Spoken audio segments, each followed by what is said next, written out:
Engineering admission 2025 cap round 1 कधीपासून सुरू होणार हे आजच्या व्हिडिओमध्ये तुम्हाला मी प्रूफ वाईज सांगणार आहे। त्यामुळे मित्रांनो व्हिडिओ शेवटपर्यंत नक्कीच पहा। चला तर मग थोडा सुद्धा वेळ न घालवता आपण डायरेक्टली व्हिडिओला सुरुवात करूया। या वर्षीचं तुम्हाला मी कॅप राऊंड रजिस्ट्रेशन डॉक्युमेंट व्हेरिफिकेशनचे शेड्यूल आलं होतं ते तुम्हाला मी स्क्रीनवरती दाखवते। यामध्ये तुम्ही पाहू शकता फायनल मेरिट लिस्ट 24 जुलै 2025 या तारखेला लागणार आहे आणि त्यानंतर तुमचं 2024 मध्ये तुम्हाला शेड्यूल दाखवतो। त्यामध्ये तुम्ही पाहू शकता 8 ऑगस्ट 2024 ला फायनल मेरिट लिस्ट तुम्हाला पाहायला मिळालेली आहे।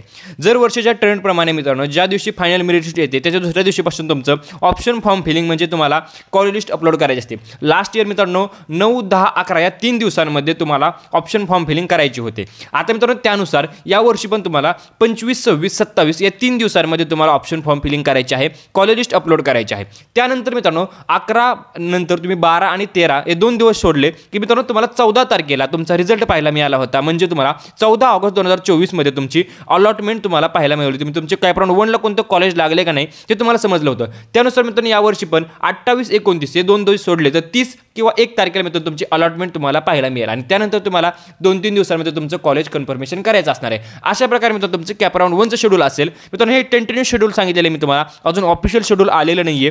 मित्रांनो ऑफिशियल शेड्यूल ज्यावेळेस मित्रांनो आपल्या CETCLच्या ऑफिशियल वेबसाईटवरती येईल त्यावरती मित्रांनो आपला व्हिडिओ टाकला जाईल। त्यामुळे मित्रांनो तुम्हाला काळजी करायची नाही, फक्त आपल्या व्हॉट्सअप ग्रुपला जॉइन करून ठेवायचं आहे। मित्रांनो व्हिडिओ कसा वाटला कमेंट करून नक्की सांगा, व्हिडिओ लाईक करा, चॅनल सबस्क्राइब करा। व्हिडिओ बघितल्याबद्दल धन्यवाद।